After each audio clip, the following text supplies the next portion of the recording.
Max presenta.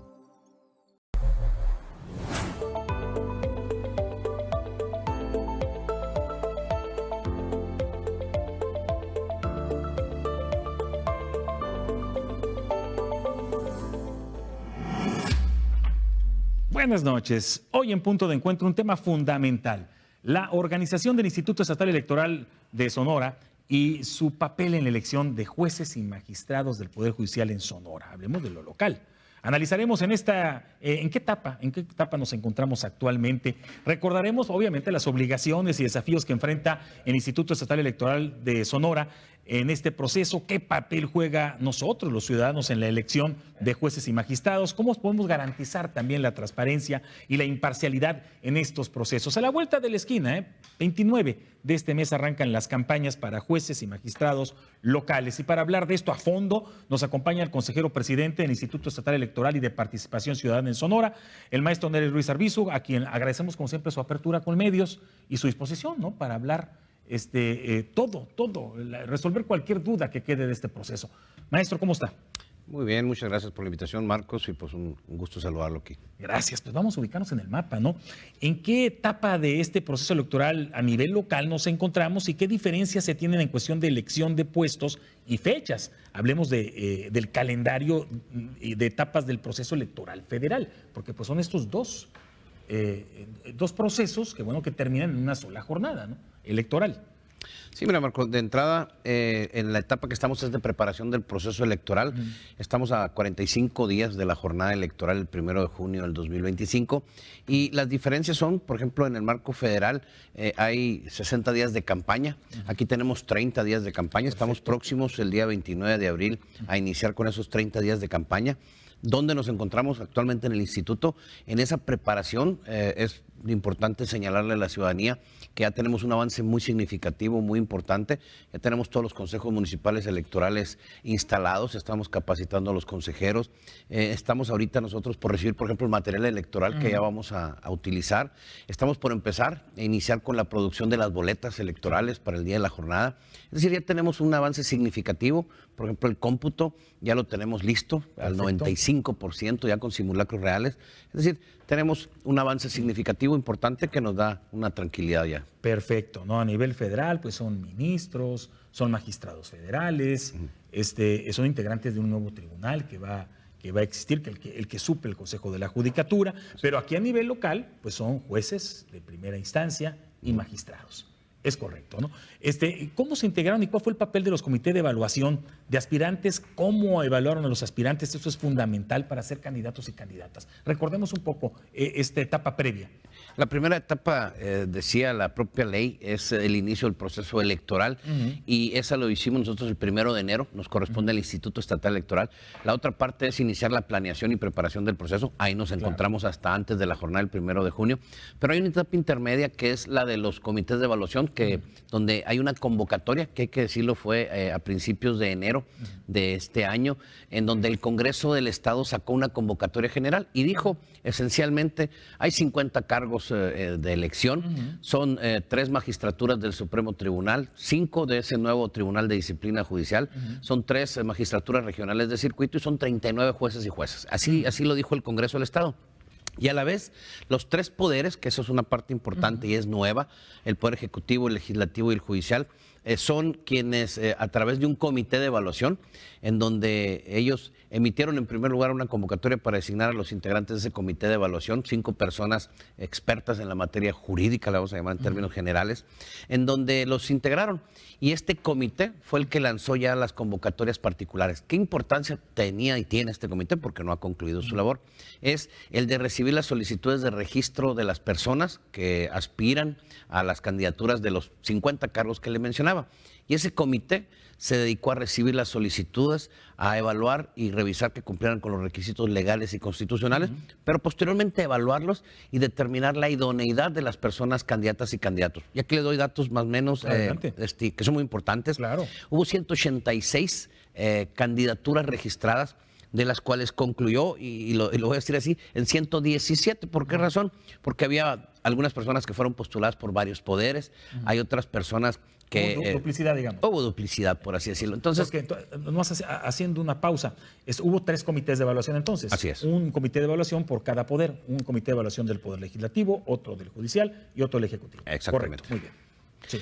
Entonces, ellos se encargaron de eso, nos remiten la lista el día 20 de marzo al Instituto Estatal Electoral, las listas de esas 189 personas, en donde esas personas son las que nosotros estuvimos revisando. Hace una semana ya aprobamos el listado para impresión de las 8 personas, que son las que van a contender por los 3 cargos del Supremo Tribunal de Justicia, en donde esas 8 personas nosotros revisamos toda la documentación, vimos los requisitos y los declaramos ya óptimos para que vayan a la boleta. Es decir, ya tenemos autorizadas a las 8 candidatas y candidatos, son 6 mujeres y 2 hombres que van a competir por 2 cargos de magistraturas para mujeres y 1 para hombres, en donde ya está listo, ya estamos próximos a iniciar la producción de la boleta de las magistraturas. Posteriormente recibimos 16 solicitudes de candidaturas para el Tribunal de Disciplina Judicial, y ahí son 5 cargos en total, son 3 para mujeres y 2 para hombres. Entonces ya tenemos esa boleta lista. Y... ¿Va a haber un Tribunal de Disciplina Judicial local? Sí. Ok, igual que el federal. Así es, nada más que con competencia en el ámbito estatal. Con competencia en el fuero común. Estatal, sí. Estamos de acuerdo. Me comenta que quedaron 8 candidatos para magistrados. ¿Hubo que filtrar? O sea, hubo aspirantes que se quedaron fuera de estos 8 puntos. ¿Sí? Eso fue a cargo de los comités de evaluación. Los comités de evaluación nos entregan la lista de los 8 candidatos y candidatas, son 6 mujeres, 2 hombres, y nos dicen estas son las personas idóneas para competir. Los integrantes de los comités de evaluación, ¿cuáles fueron los requisitos que tuvieron que reunir? ¿No forma parte de algún partido político? ¿Cuáles fueron? Dice que expertos en la materia jurídica, con honorabilidad, dice experiencia en la materia, y fueron designados por los propios poderes para que integraran esos comités de evaluación. Ellos verificaron el requisito, el cumplimiento de esos requisitos. ¿Y cuáles, digamos, fueron los requisitos más elementales y esenciales de los candidatos, de los aspirantes a candidatos? Pues vienen desde la propia Constitución Federal, es decir, es ser mexicano por nacimiento, tener estudios de derecho, tener una edad mínima, que eran, en el caso de jueces y juezas, decía, dependiendo del tipo del cargo, desde 18 hasta 35 años, pero además tener un promedio, por ejemplo, eso es una novedad, promedio general de 8. ¿En derecho? En la carrera de derecho, y de 9 en la especialidad a la que fueran a aspirar, ¿sí? Perfecto. Y no ser condenado por algún delito que merezca pena de prisión preventiva o que merezca pena de prisión corporal, decía, ¿no? Entonces, interesante. Entonces sí les están pidiendo especialidad cuando menos, porque, es licenciatura en Derecho, luego está la opción de posgrado en especialidad, que generalmente dura 6 meses, 1 año, luego están las maestrías y luego están los doctorados. Entonces, si yo quería aspirar para ser juez de lo familiar, cuando menos tenía que tener una especialidad en Derecho Familiar. A ver, sí, el promedio en las materias de la carrera, que tuviera un promedio de 9 en esas materias especializadas en la familiar, por ejemplo. Porque los que andan del 2010 para abajo, pues les calificaron Derecho Civil, ¿verdad? Porque ahora sí el nuevo plan de estudio, que es del 2011-12 para arriba, sí tiene Derecho Familiar. Entonces, eso es lo que observaron. Se fueron a las materias de la carrera. Exactamente. Evaluaron perfiles, por ejemplo, para declarar la idoneidad. No es nada más el CARDEX, digámoslo así, sino también la capacitación que han recibido, los cursos, las maestrías, los doctorados, y en particular es la trayectoria. También es importante porque la trayectoria, muchas de las personas que están compitiendo venían de la rama del Poder Judicial. No se traiga este dato, pero hubo trabajadores de carrera del Poder Judicial, me refiero a gente que empezó ¿cómo se dice? Con expedientes, cosiéndolos, y a lo mejor ahorita es secretario de acuerdo, total trae 20 años en el Poder Judicial, que está dentro de los candidatos. Sí, hay mucha gente que está dentro de la carrera del Poder Judicial. Es importante, nosotros tenemos una plataforma que estamos alimentando en este momento que se llama Conóceles, candidatas y candidatos del Poder Judicial, en donde todas las personas que van a ir a la boleta vamos a tener su perfil curricular, su experiencia, su trayectoria, cuáles son sus propuestas, y van a estar a disposición de la ciudadanía. Vamos a tocar un tema completo. De hecho, el siguiente bloque es sobre el sistema Conóceles, que es uno de los grandes retos que tiene los árbitros electorales, los candidatos, pero también la responsabilidad moral, cívica y jurídica del ciudadano, del votante, que es conocer. Es un gran reto. ¿Existió límite para la elección del número de candidatos y candidatas o fue abierto totalmente? El límite que tenían era nada más de poder postular por lo máximo 2 personas por cada poder para cada cargo. Perfecto. Esa era la restricción. Ese era el límite. Y ya para resumir, entonces, ¿cuántos candidatos va a haber en lo local y en el foro común? En lo local tenemos nosotros 117 candidatos en total registrados. Hay que mencionar ahí que vamos a bajarlo en números a 113 por 2 razones. Hay 2 personas que declinaron y 2 que están en funciones, pero también fueron postulados por los poderes. Entonces, 113 sería el total. Para 50 puestos. Para 50 cargos. Vamos a hacer pausa y regresamos precisamente con el sistema Conóceles. Lo comentábamos, uno de los grandes retos para árbitros electorales y para los propios candidatos y candidatas, primero difundir la existencia de este proceso, qué tan importante es, legal y válido, pero sobre todo en qué consiste el trabajo de un juzgador, y luego quiénes son, para después saber cómo y por quién se va a votar. Son los grandes retos que tiene este proceso inédito. Consejero presidente, ¿qué es y quién creó y en qué consiste el sistema Conóceles? Primero, como lo decías, la difusión de este proceso electoral es lo más importante. Creo que es un gran reto. Es a donde nos debemos abocar, a la participación de la ciudadanía en ir a votar, pero para que lo haga tiene que tener información para que pueda razonar su voto e ir y emitir ese voto de manera, digamos, consciente. Eso es lo más importante. Para ello, nosotros tenemos que realizar la difusión en varios aspectos. Ahorita lo mencionabas, uno muy importante al que nosotros le llamamos el ABC del proceso judicial, en donde le tenemos que hacer ver a la ciudadanía qué es este proceso electoral, qué implica, qué es el Poder Judicial, cuántos cargos son, qué hace un juez, qué hace un magistrado, etcétera. Esa es la primera parte. Después tenemos nosotros una plataforma, que esa va a ser medular en este proceso electoral, que se llama Conóceles Candidatas y Candidatos del Poder Judicial, en donde ahí la ciudadanía va a tener una fuente oficial de información con los perfiles de las candidatas y los candidatos, de la totalidad de ellos. Perfecto. Y esto es importante, ¿por qué, Marco? Porque ahí la ciudadanía podrá ir a consultar y buscar por cargo, buscar por género. No tenemos ni idea de los nombres de los candidatos. ¿Sería por puesto? Sí, nosotros tenemos un listado de los nombres de los candidatos y los puestos a los que aspiran ahí. Claro. Los puede filtrar, puede buscar la información. Sí. Y si no, tenemos nosotros infografías donde los estaremos orientando con eso. Claro, o sea, quiero yo saber quiénes son los candidatos para juez de lo familiar. Se filtra. En este sistema van a estar los datos y la información. Va a ser noble, nos va a llevar hasta el nombre de los candidatos, y en el nombre del candidato será clic para poder tener acceso a su información. Ahí están los perfiles, de eso los puede buscar, y está el currículum, los perfiles, trayectoria y toda la información que necesiten los candidatos y las candidatas, redes sociales inclusive. Claro, claro.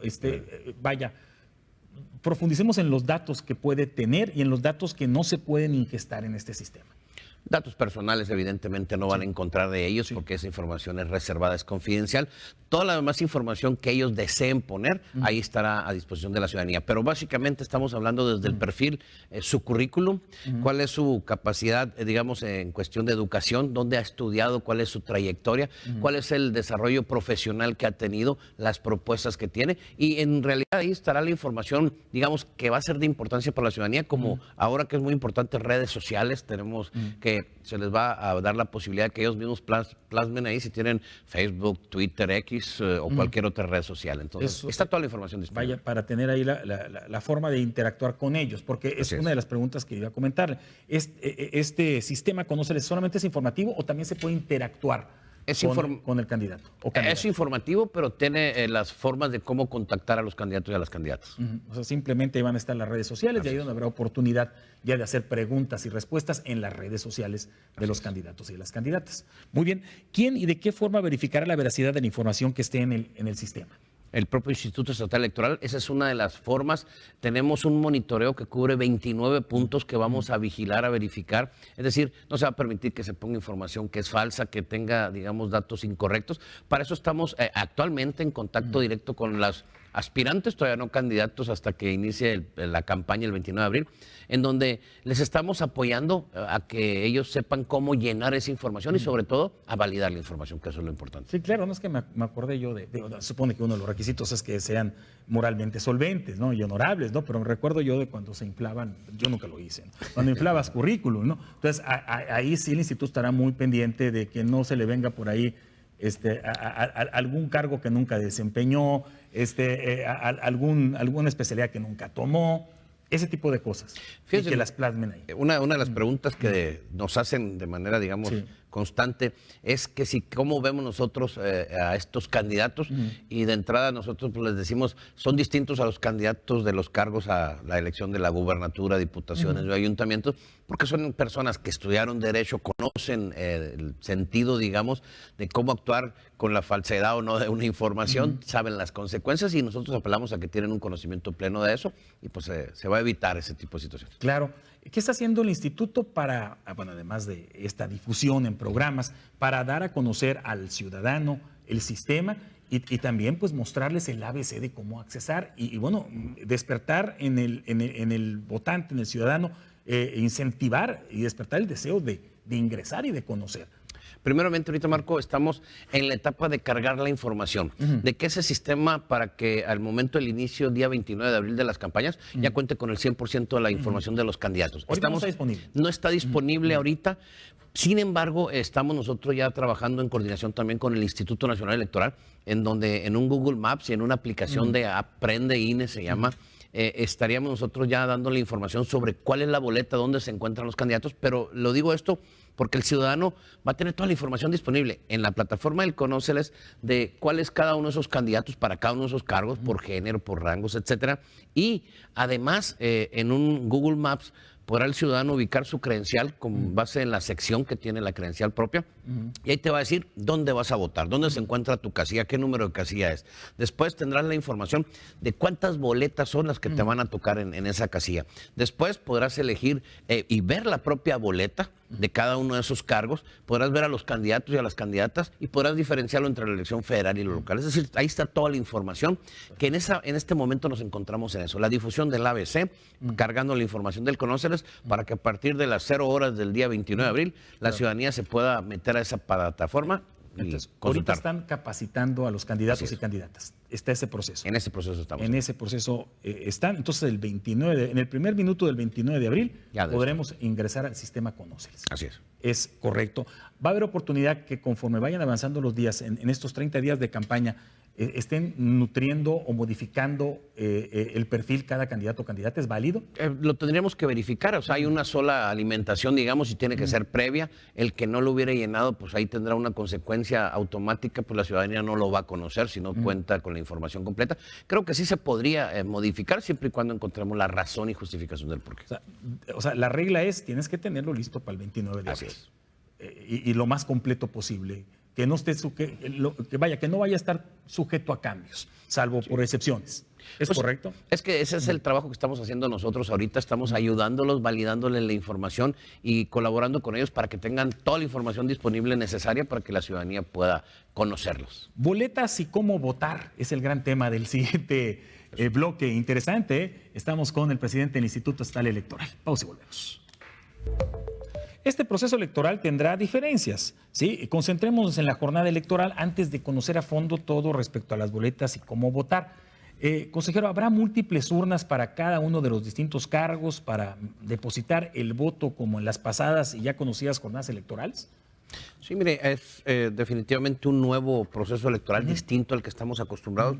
Hay varias razones. Una de ellas tiene que ver esencialmente en el que en un proceso ordinario siempre al concluir la elección se contaban ahí los votos de cada una de las elecciones. Y para ello pues se separaban las boletas. Cada una de ellas tiene un color particular, pantone le llamamos en materia electoral en términos técnicos, en donde la ciudadanía pues sabía que la boleta rosa iba en la urna rosa que se tenía que poner. En este caso, por cuestiones, dos aspectos, uno que es el presupuestal y otro el operativo, se está planteando que la ciudadanía deposite cada una de las boletas en un solo lugar y después se haga la separación de ellas. Pero esto, digo, en nada va a afectar, simple y sencillamente se hace por cuestión de tiempo y por cuestión presupuestaria. Entonces, la diferencia es que antes había una urna para cada puesto. Ahora, todas las boletas van a ir en una sola urna, ¿sí? Aunque haya varias urnas, ¿no? Dependiendo del número de boletas que hay en cada casilla, ¿no? Naturalmente, pero bueno, usted depositará todas las boletas en una sola urna. Esa es la gran diferencia. ¿Cuántas boletas se imprimirán para la jornada electoral en Sonora y de estas cuántas para cada cargo?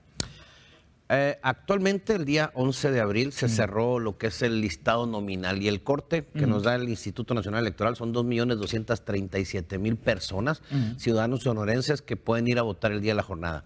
Estamos ya a 2 días aproximadamente de saber el número exacto, pero estamos hablando en términos globales. Cerca de 8 millones de boletas tendremos listos para las 4 elecciones. 8 millones. 8 millones de boletas para las 4 elecciones. ¿Quién y cómo distribuirá estos paquetes de boleta el día de la jornada electoral o previo, ¿no?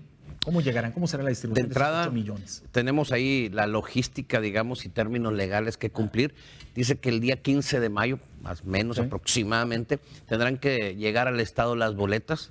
El Instituto Estatal Electoral las recibe, las cuenta, las verifica y luego haremos el traslado a los 72 municipios del Estado de manera simultánea, en donde las recibiremos en esos consejos municipales electorales y oficinas municipales, en donde se volverán a contar, a revisar por parte de los ciudadanos que están ahí en los municipios, para posteriormente, hay una actividad que es, digamos, muy titánica, por así decirle, hay que sellar, contar y validar otra vez los 8 millones de boletas. Sí, es titánica, Y por último, hacemos un ejercicio de agrupamiento, es decir, para cada casilla cuántas se ocupan, se cuentan de manera individual, se hace el paquete y se integran todo lo que son boletas, actas y documentos a un paquete electoral, que es el que se va a entregar por parte de una persona que se llama el CAE, Capacitador Asistente Electoral Local, que es el que nos ayuda ya a nivel de casilla en los municipios, que es el que se lo va a llevar al funcionario de casilla para que el día de la jornada tenga esa documentación. ¿Quién va a verificar la información que tenga cada boleta? Vaya, que no haya errores en los nombres, en los cargos, en los puestos. ¿Quién se encarga de la impresión y verificar esos datos? De hecho, ahorita estamos en ese proceso. Estamos, en primer lugar, nosotros mismos haciendo la verificación y validación. Le digo que desde el día 20 de marzo nos entregaron la información, estamos validándola. Actualmente ya 3 de las 4 boletas que se van a utilizar, ya tenemos el diseño, ya tenemos los nombres y ya están públicas, ya son públicas esas boletas. Le pongo un ejemplo, esta es la boleta rosa, que es y corresponde al Supremo Tribunal de Justicia del Estado, de las magistradas y magistrados. Si lo vemos ahí está en pantalla. Es una boleta, digamos, sencilla. La boleta de una elección normal es tamaño carta, esta es media carta. Ahí vemos que hay 6 candidatas mujeres y 2 hombres. En este caso tenemos que hay 2 recuadros en la parte donde dice seleccione 2 mujeres, hay 2 recuadros en la parte superior, en donde se tendrá que poner el número de una de esas candidatas. Es decir, entre el 1 y el 6, el número 1 y el número 6, tendremos que seleccionar 2 nombres que se van a poner en el recuadro en la parte superior. Y luego a ver si voy entendiendo. Vamos a ver que yo escojo a la candidata número 4, ¿sí? Aquí está la 4. Entonces, aquí me voy al nombre, es la número 4, ella me interesa, la conozco, fue mi maestro en Derecho. Entonces pondría 04 en el recuadro de arriba. Lo correcto es 04, pero también 4 es válido. O sea, 04 o 4 sería válido. Es válido. Así ponga el 4 primero en la parte izquierda o derecha, es válido. Es válido. Perfecto, nomás no voy a poner 40 o también es válido. Si hay un candidato con el número 40, pues sería válido. Ahí votaría por el 40. Así es. Entonces hay que tener mucho cuidado. Interesante porque ya no vemos aquí logotipos de partidos políticos. Así es. Son los puros nombres enumerados. O sea que hay que estar muy pendiente de fijarnos qué número le tocó a cada nombre. Así es. Ese es el que vamos a colocar en los recuadros de arriba. Si se fija, Marco, en las campañas federales que ya están ahorita en proceso. Disculpe, si ponemos otra vez la boleta, si eres tan amable, Raúl. Adelante. Le decía, todos los candidatos a nivel federal ahorita dicen yo soy el número 4, el número 8, el número 10. Entonces ya están identificados y aquí le pongo el caso de la boleta tal cual es la que el día de ayer aprobamos. Se la presento. A veces sí nos vamos a ahí están los nombres y los números de cada candidato. Ahí los tienen. O sea, se va a valer que el 29 de abril también digan yo soy el candidato número 6. Esa es la mejor promoción que podrán hacer, digo, además de la experiencia y todo lo demás que puedan aportar, pero es la forma de cómo se identificarán ellos en la boleta. Importante va a ser el número, ¿no? Sí, es importante. O sea, podrá ser que en cuestión de mercadotecnia política importe más el número que el nombre. Digo, pues son ambos importantes. Se trata que no sea así, ¿no? Que detrás del nombre uno conozca lo más que pueda del candidato. Definitivamente. Pero bueno, así se van a identificar. Soy el número 6. candidato o candidata a una magistratura de lo local. ¿Por qué se llegó a eso, Marco? Y es un aspecto y es una cuestión Sí. técnica totalmente analizada. Interesante. En primer lugar, porque poner el nombre del candidato o la candidata implicaría mucho tiempo y luego la letra de cada persona para deducirla, etcétera, complicaría. Por eso es que se pone un número Claro. y simple y sencillamente eso facilita tanto el cómputo y Esta va a elimina. estar relativamente sencilla porque son 8. Así es. Ahora muéstrenme una, ¿cómo sería una para jueces de lo local? Estamos el día de mañana o pasado mañana por aprobarla. Ajá. Y son iguales las otros ¿Qué dos color poderes. tendrán? La de Amarillo. jueces. Será La de jueces serán amarillos. amarillo, sí. Sí, rosa, magistrados y magistradas. Del Supremo Del Tribunal. Supremo Tribunal. ¿Qué otro color habrá? Azul para el Tribunal de Disciplina Judicial. Este es un tribunal que se va a crear. Va a ser una especie de consejo de la judicatura.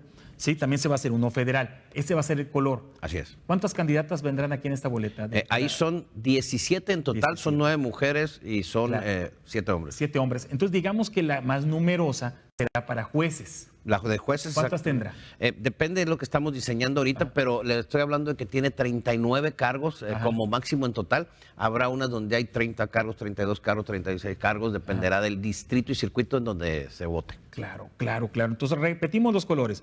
Boleta color rosa, magistrados y magistradas del Supremo Tribunal de Justicia. Así es. Correcto. Boleta color azul, Tribunal de Disciplina Judicial. el nuevo tribunal que se va a crear. Y boleta verde, Verde es el magistrado regionales de circuito. magistrado regional de circuito. Y para jueces, Amarilla. Y No, para jueces, amarilla. De acuerdo. Entonces serán 4 boletas en las que usted tendrá que plasmar su voto en el ámbito local. en el ámbito local. Así es. Estamos de acuerdo. Bueno, ¿a qué se va a enfrentar el ciudadano para dar con el candidato? Ya lo estamos viendo, por el que quiera votar cuando esté frente a su boleta y vaya, qué importante va a ser la paciencia en la mampara, ¿no? Y la paciencia de todos atrás también, ¿no? No, mira, se van a poner varias mamparas para que la ciudadanía pueda emitir su voto de manera tranquila, pero es importante esta difusión que estamos haciendo porque estas son las boletas, digamos, ya con los datos definitivos reales que mandaríamos imprimir ya esta semana que entra, en donde sí es importante que identifiquen al candidato, pero también es importante que conozcan el número que le toca, la posición, etcétera, cuál es el tipo y color de su boleta, Claro. para que la ciudadanía pueda ir de manera certera a emitir ese voto. ¿Qué podría anular el voto? Puede anular el voto, hay varias partes, hicimos un lineamiento de cómputo en donde aprobamos un cuadernillo de votos válidos y votos nulos. A ver, relativamente es sencillo y lo debo de decir así. Si hay 2 mujeres para ese cargo y hay un listado de mujeres, pondremos el número de esas mujeres. Podremos rayar y subrayar el número o el nombre de la persona, también tendrá validez. Lo que no tiene validez es que se tache de manera tal que no permite una certeza de qué fue lo que decidió el ciudadano. O que haya subrayado un nombre y puesto otro número en el cuadro Sí, también. que no podría ponga ofensas, por ejemplo, que no ponga situaciones que ya en materia electoral ordinaria lo hemos visto, malas palabras altisonantes, eso anula el sentido del voto.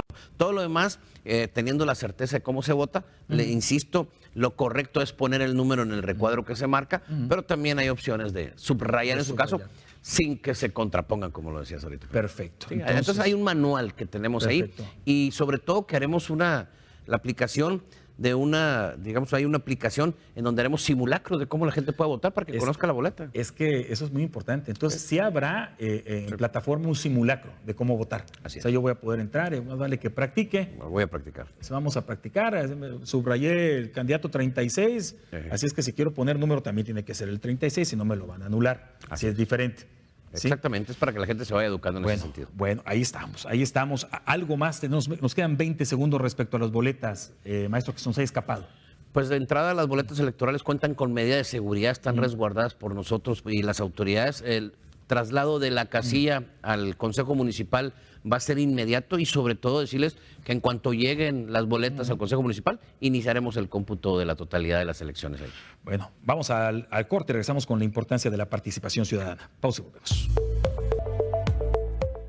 Nos guste o no, nos queda claro que jurídicamente este proceso es totalmente legal, pero el peso moral democrático al mismo sin duda es y será el nivel y el número de ciudadanos que participen y emitan el voto, definitivamente. Maestro, ¿cuántos ciudadanos y ciudadanas sonorenses estarán en posibilidad de votar en esta jornada electoral sin precedentes? El cierre es al 11 de abril, 2.327.000. Están por cerrarnos la cifra final de más o menos 500 ciudadanos. 2.327.500 aproximadamente. Ahí anda. nos cierran estos días ya el número definitivo. Ese es el total de ciudadanos que podemos ir a podrán votar. ¿Cuál es el porcentaje de votación media histórico de los sonorenses en procesos electorales pasados? Que obviamente pues, que son otros diferentes a este, ¿no? Hay dos parámetros. El primero tiene que ver con una elección presidencial. La ciudadanía anda alrededor del 62.5% nacional. Sonora anda en el 50.7% en la elección pasada, nada más como parámetro. Somos de los penúltimos, pero creo que hemos ido avanzando. Ese es el nivel de participación. Aquí hay que recalcar, hay muchos estudios y mucha información. En los municipios más chicos es donde tenemos la mayor participación. Sí. Le pongo Villa Pesqueira, anda arriba del 88% de participación. Sí. Y de los más bajos están San Luis Río Colorado con cerca del 32-33% de la votación. ¿Existe meta o proyección del porcentaje de votación que se espera para esta jornada electoral inédita en Sonora? Tenemos dos antecedentes, con una consulta popular y una revocación de mandato, en donde, por ejemplo, la consulta popular, el promedio nacional fue el 7.11, en donde a nivel nacional, Sonora el 5.33. Después hubo en el 2022 una revocación de mandato, a nivel nacional el 17.78% fue, en Sonora el 13.92 fue el porcentaje de participación. Este es un proceso nuevo, inédito. Nosotros esperamos, y lo he dicho muchas veces y me dicen, pues ojalá y se pueda, del 50%, ¿no? La realidad es de que nosotros estamos viendo que hay una obligación del instituto de realizar la difusión, pero creo que el gran reto es la participación ciudadana, hacer que la ciudadanía salga. Creo que un 15-20% sería algo novedoso y aceptable por ser un primer proceso electoral. Creo que concuerdo con usted de tener como referencia esas figuras de participación ciudadana, sí, las que acaba de mencionar, ahí es donde tenemos que irnos, honestamente, pero hablemos de los fantasmas del abstencionismo que nos han asustado en jornadas electorales y que hay que combatir en esta jornada electoral en Sonora. Se suman unos nuevos fantasmas, como el desconocimiento, como lo inédito de la jornada. ¿Podrá ser esto un factor para que la gente, pues yo no entiendo ni qué es el Poder Judicial, no, ¿para qué voy a votar? ¿Habrá ese fantasma? Definitivamente creo que lo que hay son oportunidades para atender esa parte. Y le pongo el caso, nosotros nos vamos a enfocar mucho en los jóvenes. Los jóvenes son casi el 30% del listado nominal del Estado, pero también tienen una baja participación. ¿Y por qué? Porque no se les allega la información. Yo creo que el uso de plataformas y redes sociales específicas para los jóvenes, con el modelo y el diseño de la publicidad, digámoslo así, o de la información que ellos aceptan. Es decir, no vamos a hacer un video de 10 minutos para explicarles el Poder Judicial. Tienen que ser a través de Instagram, TikToks y otras plataformas en donde los jalemos se interesen en ello. Creo que lo importante es que la ciudadanía tenga la información. Creo que, por ejemplo, este tipo de ejercicios de los medios de comunicación vienen a abonar a eso. Y hay muchas formas y mecanismos. Nosotros en el instituto estamos en las universidades a diario, vamos a pláticas en cámaras, colegios, barras de abogados, en todas las cámaras empresariales, en universidades, así estamos día tras día dándole la difusión correspondiente. Entonces, creo que eso es lo importante, el difundir la información, no nada más del proceso judicial, sino de cómo votar, dónde está tu casilla, quiénes son tus candidatos, etcétera. Hay mucha información. Qué interesante va a ser la fuente de información, porque lo será esta jornada, maestro. Porque se supone que la división de poderes y las facultades elementales del legislativo, judicial y ejecutivo nos las están enseñando desde la primaria. Sí, y es increíble, porque yo soy maestro frente a aula, lo he sido por 20 años, cómo llegan a veces a nivel universitario y no saben la diferencia entre el poder judicial y el poder legislativo o ejecutivo. Entonces, aquí va a ser un gran reto también para ver cómo andan las juventudes, ¿no? Y ¿por qué no? Darle más fuerza a las materias de educación cívica en todos los niveles, ¿no? Digo, abro paréntesis, es un comentario que yo hago, ¿no? Sí. Incluyendo a las personas adultos y adultos mayores. Creo que no está de más el renovar esa información, el refrescarla. Creo que es el momento en que nosotros llevemos a cabo esas campañas para que la ciudadanía primero sepa de qué se tratan esos poderes, pero yo creo que lo esencial es que entiendan la importancia de lo que es elegir a las personas que están a cargo de esos poderes, porque tienen una gran importancia en la vida diaria de todos. Además de lo que ya mencionó, ¿qué otras acciones ha realizado el Instituto Estatal Electoral y de Participación Ciudadana para difundir información clara, accesible sobre los cargos que se elegirán y las funciones, y para promover espacios de diálogo ciudadano en torno a la importancia de esta elección? Fíjense, tenemos así en términos globales programas. Primero están unos que tenemos en coordinación con el Instituto Nacional Electoral. hacemos foros informativos, vamos a todos los espacios públicos que se nos abran a dar pláticas, a explicar. Pero también tenemos debates con jóvenes, tenemos eventos deportivos donde hemos hecho la difusión, tenemos programas con otras áreas del gobierno, como por ejemplo Secretaría de Educación y Cultura, Instituto Sonorense de la Juventud, donde vamos a los espacios que se abren con jóvenes especialmente, pero también estamos yendo a cámaras empresariales en el ámbito ya privado, en donde todas las cámaras están interesadas en apoyarnos. El proceso electoral pasado, las cámaras empresariales nos ayudaron con Tu Voto Cuenta y Descuenta, es decir, el ciudadano que fue participativo y acudió a las urnas con su tinta indeleble en el dedo, iba a alguno de los negocios, recibía un premio, recibía un regalo, recibía un descuento. Eso viene a ayudarnos y estamos en todos los espacios que se puedan dando la difusión, pero también en las universidades a diario. Vamos a dar pláticas en universidades, en escuelas y en cualquier espacio que se nos abra, nosotros ahí estaremos para difundir. ¿Va a haber debates? Estamos nosotros ahorita por aprobar unos lineamientos que nos llevan a una nueva reflexión. Y le digo, un debate en el ámbito político electoral normal, pues lleva a confrontar a dos candidatos o candidatas, ¿no? Creo que en esta ocasión estamos analizando el darle una, digamos, perspectiva distinta.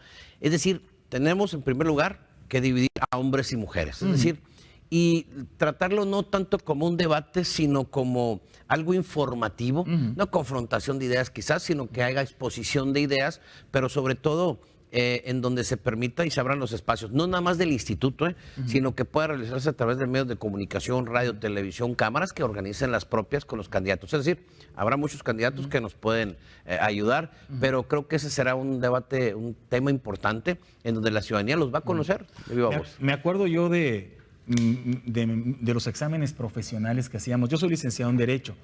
De los exámenes profesionales que hacíamos y nos ponían 5 sinodales a preguntarnos todo sobre lo que vimos en los 10 semestres de la carrera. Propongo yo que se haga eso.